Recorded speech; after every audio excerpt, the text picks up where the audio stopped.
Nah, dalam YouTube kali ini saya menjelaskan, menindaklanjuti tentang tadi yang di status WA, 3 hal yang menjadikan alasan untuk kenapa membeli produk Toyota kepada saya. Meskipun semua layanan kurang lebih sama, harga kurang lebih sama, fasilitas juga kurang lebih sama, fasilitas Toyota gitu. Yang pertama itu saya selalu membuka ruang diskusi. Di sini saya akan dengarkan dulu permasalahan Anda, apa yang Anda inginkan, bagaimana kondisinya, seperti itu. Jadi tidak serta-merta panjenengan ketemu saya atau ngabarin saya, tidak serta-merta langsung, wah ini produk yang paling bagus, ini yang harus dibeli, ini cara pembeliannya seperti ini. Bukan. Yang saya inginkan adalah ruang diskusi lebih dahulu. Saya harus tahu bahwa produk yang Anda beli ini akan menjadi suatu solusi dari permasalahan Anda, ya. Bukan menjadi ini solusi, tetapi akan menjadi efek samping, timbul masalah-masalah baru yang nantinya akan memberatkan Anda di kemudian hari, ya.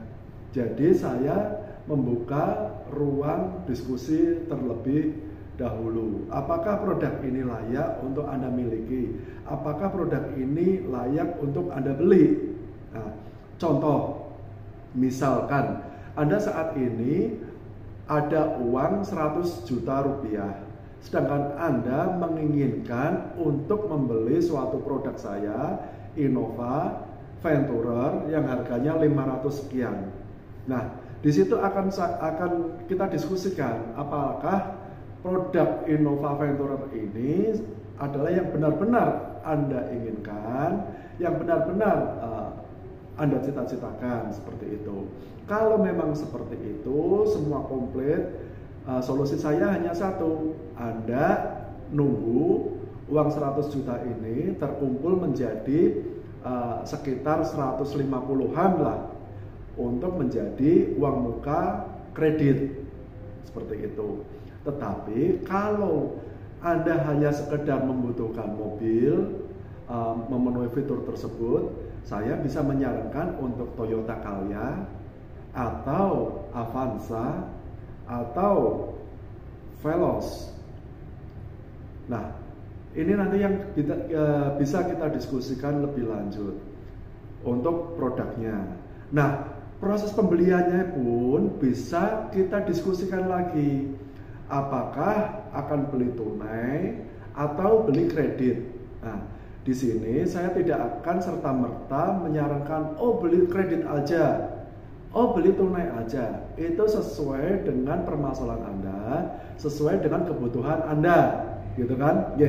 Misalnya, panjenengan hendak membeli kredit. Nah, akan saya tanya kebutuhannya, kenapa harus membeli mobil ini secara kredit? Apakah mau untuk usaha atau sekedar hanya mau duit taruh di rumah gitu?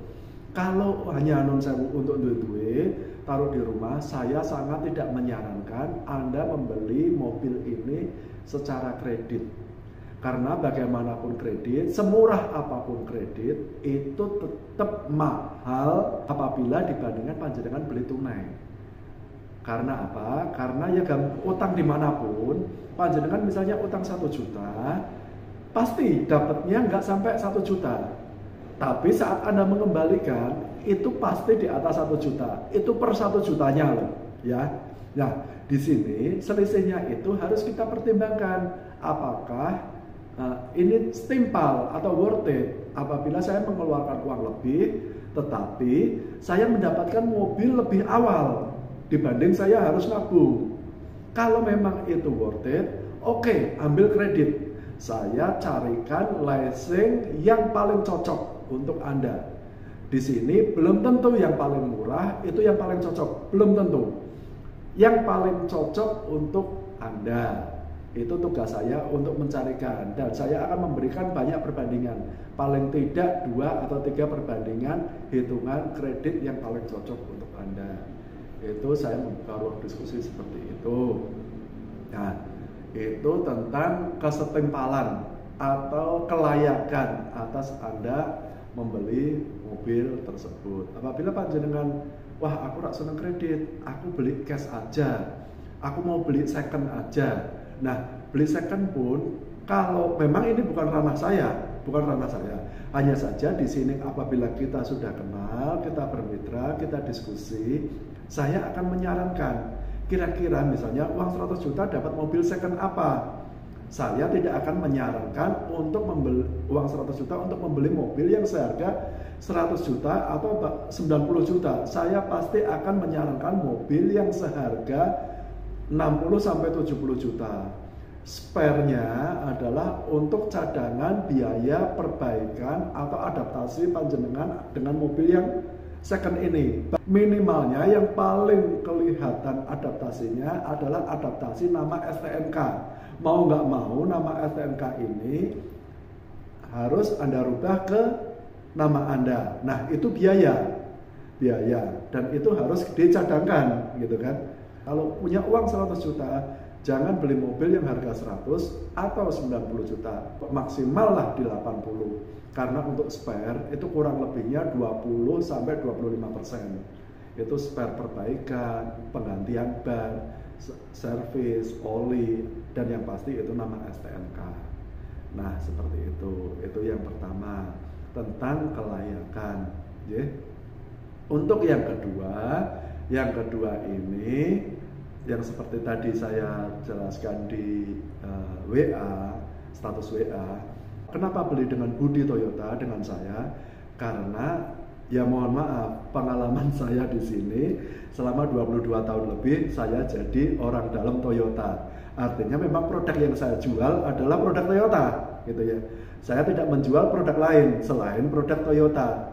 Artinya saat Anda ingin membeli produk Toyota, bertemu dengan saya lah orang yang tepat. Misalnya panjenengan beli ke siapalah kenalan Anda yang orang Toyota. Nah, beliaunya pasti akan mendelegasikan ke sales. Muaranya ke saya. Artinya apa? Artinya kita harus klik dulu nih dalam pelayanan. Apa yang Anda inginkan saya harus tahu dulu. Misalnya, contoh sepele, masalah jam layanan. Ada beberapa yang hanya bisa dilayani apabila malam hari, di atas jam 8 malam. Kalau saya bisa dikatakan jam berapapun, asal tidak jam 4 sampai jam 5 pagi, saya siap melayani. Monggo. Nah, setelah pelayanan tersebut, panjenengan akan menanyakan mungkin dalam pemikiran Anda, kenapa sih harus ke Budi gitu loh. Nah, itu kembali lagi. Dari 22 tahun pengalaman saya di Toyota, otomatis kan udah banyak konsumen yang saya layani. Konsumen yang saya layani ini, dia mempunyai beberapa bisnis-bisnis yang kemungkinan besar akan menguntungkan Anda di kemudian hari. Misalkan Anda bisnis konstruksi, saya punya kenalan konsumen saya itu yang bisnisnya besi. Saya punya konsumen kenalan saya yang memiliki bisnis sebagai bas borong. Nah, saya bisa saling mengenalkan, akan tercipta B2B atau business to business. Itulah fungsinya pengalaman, fungsinya jaringan yang telah saya bangun selama 22 tahun ini gitu ya. Untuk yang ketiga itu sesuai moto saya, asli ngladeni, orang medeni, orang ngapusi. Untuk posisi ngladeni, saya yakin teman-teman saya, rekan saya di Toyota, untuk pelayanan, karena ada standar pelayanan dari Toyota yang ketat, otomatis cara ngladeninya kurang lebih sama, kurang lebihnya sama. Karena kita kan terstandar ya untuk ngladeninya.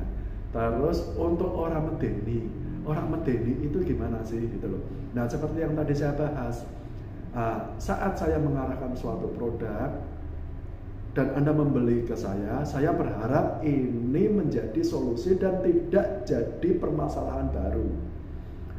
Contohnya seperti apa? Misalkan Anda bersikeras untuk membeli produk, pembelian secara kredit kepada saya, angsuran kurang lebih 6 juta. Sedangkan dalam diskusi kita, saya tahu angka 6 juta tersebut secara psikologis dan secara ekonomi itu relatif akan mengganggu perekonomian keluarga Anda.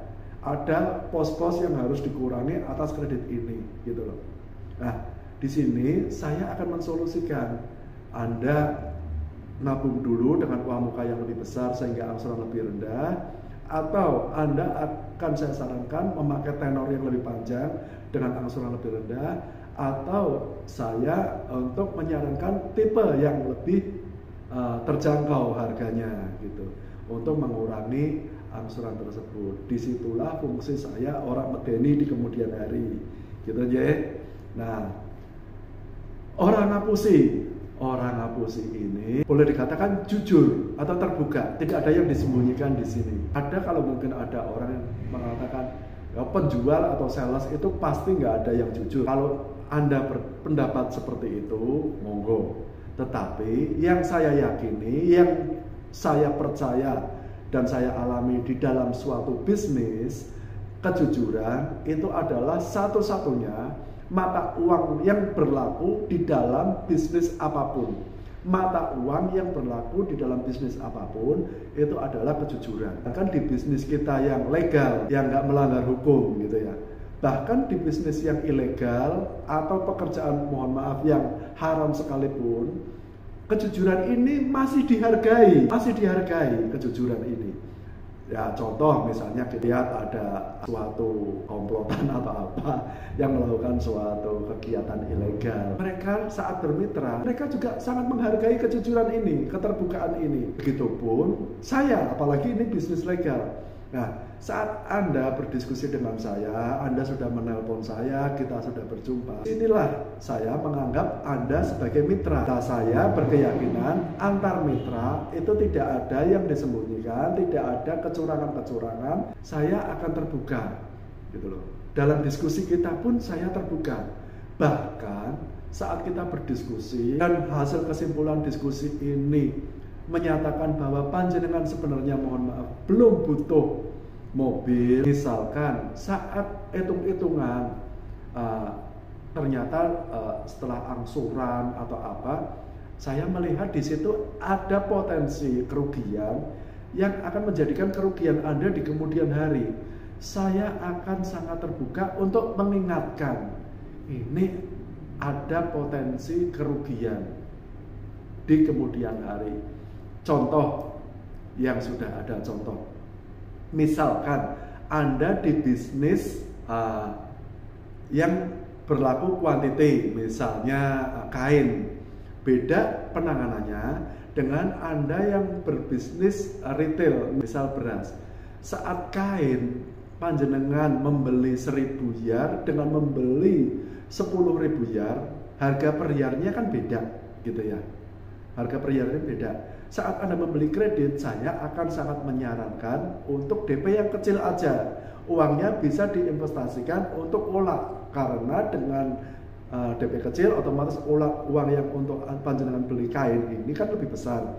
Otomatis panjenengan mendapat harga kain yang lebih murah, gitu kan? Nah, beda apabila panjenengan di bisnis retail misalnya sayuran, atau panjenengan di bisnis beras misal. Saat Anda membeli 10 ton dengan Anda membeli 100 ton, itu perbedaannya nggak signifikan. Saat Anda membeli 100 ton, saat itu juga Anda akan timbul masalah baru. Timbul masalah baru apa? Gudang, gitu kan. Akhirnya kalau untuk panjenengan yang di bisnis tersebut, otomatis saya akan menyarankan untuk DP yang lebih besar. Karena apa? Untuk mendapatkan bunga yang lebih rendah. Nah, itulah diskusinya seperti itu. Jadi apabila panjenengan sudah ingin membeli suatu produk mobil Toyota, boleh diskusi dulu dengan saya.